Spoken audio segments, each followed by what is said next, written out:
बोरियो के विधायक लोबिन हेम्ब्रम की मुश्किलें बढ़ती जा रही है। पहले झारखंड मुक्ति मोर्चा ने उन्हें पार्टी से निलंबित किया और उसके बाद अब झारखंड विधानसभा के न्यायाधिकरण में भी केस दर्ज कर लिया है। आप सब जानते हैं कि लोबिन हेम्ब्रम लोकसभा के चुनाव में निर्दलीय खड़ा हो गए थे और अपनी ही पार्टी के उम्मीदवार के खिलाफ खड़े हो गए थे। वे झारखंड मुक्ति मोर्चा की टिकट पर बोरियो से जीत कर विधायक बने थे और झारखंड मुक्ति मोर्चा ने राजमहल सीट से लोकसभा चुनाव में विजय हांसदा को उम्मीदवार बनाया था और उन्हीं के खिलाफ वो निर्दलीय मैदान में चले गए थे। अब ये मामला झारखंड विधानसभा में पहुंच गया है और दल बदल का मामला दर्ज हुआ है लोबिन हेम्ब्रम के खिलाफ। खास बात यह है कि शिबू सोरेन के हस्ताक्षर से किए गए पत्र से विधानसभा में ये मामला पहुंचा है और विधानसभा अध्यक्ष ने लोबिन हेम्ब्रम के खिलाफ दल बदल का केस दर्ज कर लिया है। इस मामले की अब सुनवाई होगी। कहा जा सकता है कि झारखंड मुक्ति मोर्चा की तरफ से लोबिन हेम्ब्रम के लिए दरवाज़ा हमेशा के लिए बंद हो गया और अब जब मामले की सुनवाई होगी तो उनकी मुश्किलें और बढ़ सकती है। सूरज इस पर विशेष जानकारी और बता रहे हैं, क्या और विशेष जानकारी है, कब सुनवाई होनी है, कब केस दर्ज हुआ? देखिए, केस तो दर्ज हुआ है। कल ही से ये खबर मतलब कल के भी अखबारों में छपी थी कि केस दर्ज हो सकता है और वो इस दल बदल मामले में नए लफड़े में वो फंस सकते हैं। दल बदल का मामला उनके खिलाफ चल सकता है।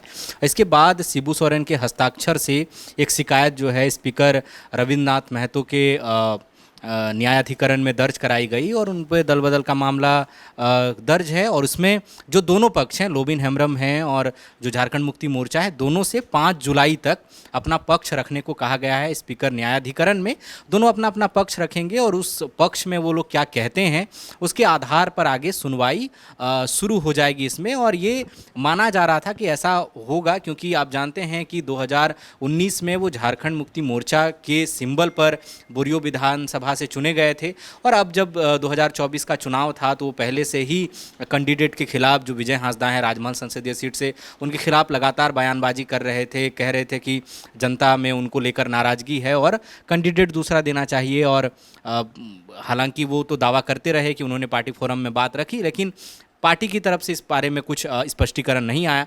बाद में उन्होंने पर्चा दाखिल कर दिया निर्दलीय उम्मीदवार के तौर पर राजमहल से और ये एक तरह से असहज करने वाली स्थिति थी राजमहल में, जो सुरक्षित मानी जा रही थी। और जीते भी विजय हांसदा हैं, जो झारखंड मुक्ति मोर्चा के लिए हमेशा सुरक्षित मानी जाती है। और उस एरिया से झारखंड मुक्ति मोर्चा की तरफ से लोबिन हेम्ब्रम कद्दावर नेताओं में शुमार किए जाते हैं और जब उन्होंने पर्चा दाखिल कर दिया तो एक तरह से माहौल जो है थोड़ा सा इस तरह का हो गया और अब जो है उनके खिलाफ पहले तो उनको 6 साल के लिए निलंबित किया गया और अब जो है स्पीकर न्यायाधिकरण में उनके खिलाफ शिकायत दर्ज कराई गई है। हालांकि सवाल यहाँ पर यह है सूरज, तो सिर्फ लोबिन हेम्ब्रम के खिलाफ ही क्यों ये मामला दर्ज कराया गया?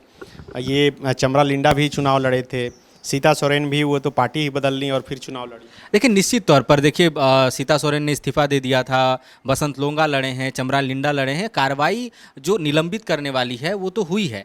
मुझे लगता है कि सीता सोरेन के मसले पर यह हुआ कि सीता सोरेन ने इस्तीफा, बाकायदा लिखित इस्तीफा सौंप दिया था, विधायकी से भी उन्होंने इस्तीफा दे दिया था, स्पीकर को इन्होंने इस्तीफा अपना सौंप दिया था मेल भेजकर, पार्टी को बाकायदा हैंड रिटन नोट जो है उन्होंने इस्तीफे का भेज दिया था। इसके अलावा जो चमरा लिंडा हैं, बसंत लोंगा हैं, इन्होंने मतलब औपचारिक तौर पर इस्तीफा नहीं दिया, लेकिन अपनी अपनी सीटों पर जो इंडिया गठबंधन के उम्मीदवार हैं उनके खिलाफ, मुझे लगता है चमरा लिंडा और बसंत लोंगा के खिलाफ कार्रवाई नहीं होने की वजह कि उन्होंने चुनाव लड़ा विपक्ष में जाकर, लेकिन पार्टी के खिलाफ लगातार बयानबाजी नहीं की, बहुत असहज स्थिति में नीतिगत आधार पर नहीं डाला। लेकिन आप देखेंगे कि जनवरी 2022 से ही लोबिन हेम्ब्रम लगातार सरकार के खिलाफ बोल रहे थे और वैसे वक्त में जब तब हेमंत सोरेन मुख्यमंत्री हुआ करते थे और उन्होंने हर तरह की नीतियों के खिलाफ जिस तरह से बयानबाजी की, चाहे वो 1932 का मामला हो, पेशा कानून का मामला हो, झारखंड में शिक्षक सरकारी नौकरियों को मामला हो। हालांकि वो सवाल जो उठा रहे थे, वो कह रहे थे, उनका दावा था कि जेन्युइन सवाल हैं क्योंकि ये सारी चीज़ें जो हैं उनके घोषणा पत्र में था झारखंड मुक्ति मोर्चा के। लेकिन जहां तक 1932 का मामला है वो विधानसभा में लाया गया, वहां से पारित नहीं किया, मतलब पारित हो गया, लेकिन राजभवन की मंजूरी नहीं मिली। इसके अलावा ओबीसी आरक्षण को वहां पर मंजूरी नहीं मिली। लेकिन झारखंड मुक्ति मोर्चा को ये लग रहा था कि लोबिन हेम्ब्रम जिस तरह की बयानबाजी कर रहे हैं उससे सार्वजनिक मंच पर पार्टी की जग हंसाई हो रही है और पार्टी असहज स्थिति में। आप एक चीज़ गौर कीजिएगा कि लोकसभा चुनाव की तारीखों का जब ऐलान हो गया तो एक प्रेस वार्ता उन्होंने उन्होंने अपने आवास पर की थी, जो विधानसभा पुराने विधानसभा परिसर में है। वहाँ पर उन्होंने खुद कहा था कि हेमंत सोरेन जो पूर्व मुख्यमंत्री हैं, उन्होंने एक बार अपने कार्यालय में जो सीएमओ का ऑफिस है वहाँ पर उनसे कहा था कि आप इस तरह की बयानबाजी क्यों करते हैं, विपक्षियों को मौका मिल जाता है हमला बोलने का, आपको जो भी नाराजगी आप पार्टी फोरम पर बोलिए। लेकिन लोबिन हेम्ब्रम का ये दावा था कि वो कुछ भी कहते हैं पार्टी फोरम पर या हेमंत सोरेन से या गुरुजी से उनको मुलाकात ही नहीं करने दिया जाता है, तो इस तरह की। लेकिन पिछले 2-2.5 साल से जो रवैया रहा था लोबिन हेम्ब्रम का, मुझे लगता है कि उसी का ये नतीजा है कि पार्टी एक कदम और आगे बढ़ते हुए बाकी जो और बागी हैं उसके मुकाबले लोबिन हेम्ब्रम के खिलाफ ज़्यादा कड़ा रुख अख्तियार कर रही है। तो बिल्कुल जिस तरह से खुलकर लगातार लोबिन हेम्ब्रम बोल रहे थे, उन्हें कहा भी जा रहा था कि वो भाजपा के बी टीम है, ऐसा आरोप भी लगा इस चुनाव में या इससे पहले भी लगते रहे हैं। लेकिन आप समझिए कि लोबिन हेम्ब्रम भले ही जब हेमंत सोरेन मुख्यमंत्री थे तो उनके खिलाफ मुखर होकर बोल रहे थे, लेकिन एक सॉफ्ट कॉर्नर हमेशा शिबू सोरेन पर के तरफ रखते थे। लेकिन आप समझिए कि जो विधानसभा अध्यक्ष को पत्र लिखा गया है उसमें हस्ताक्षर शिबू सोरेन का ही है। इसका मतलब है कि झारखंड मुक्ति मोर्चा की तरफ से लोबिन हेम्ब्रम के लिए दरवाज़ा जो है हमेशा के लिए बंद हो गया। लेकिन एक खास बात यह है कि आप सब जानते हैं कि झारखंड विधानसभा के न्यायाधिकरण में दल बदल का मामला जो है और कई चल रहा है। अभी प्रदीप यादव और बंधु तिर्की से जुड़ा हुआ मामला चल रहा है। बाबूलाल मरांडी का मामला करीब 4 साल चला और वो फैसला जो है अभी विधानसभा अध्यक्ष के पास सुरक्षित है, अब तक सामने नहीं आ पाया है। इससे पहले की सरकार जो रघुवर दास की सरकार थी उसमें जो है विधायक जेवीएम से टूटकर फिर बीजेपी में शामिल होकर सरकार बनाए थे, वो मामला भी चलते रहा। लेकिन बहुत कुछ निकल कर सामने नहीं आता है।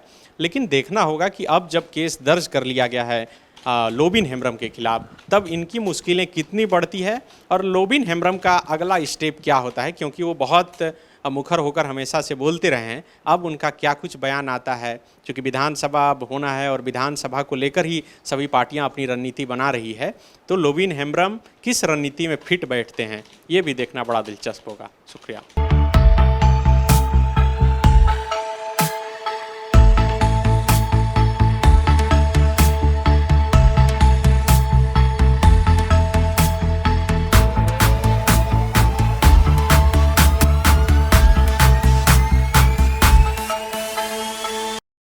बायोम मेडिकल प्रिपरेशन का एकमात्र संस्थान जहां है complete digital classrooms, individual doubt counters, video lectures, student tracking system, library facility, 100% result oriented rankers batch, study package and class notes in PDF। Jharkhand के इतिहास में पहली बार नीट UG में 700 मार्क्स पार। 10th पास स्टूडेंट्स के लिए फाउंडेशन कोर्स और 11th पास student के लिए फ्रेशर कोर्स। 12th पास स्टूडेंट्स के लिए टारगेट कोर्स 18 अप्रैल से शुरू हो रहे हैं। Contact biome. thefollowup.in. Like, share, and subscribe. www.thefollowup.in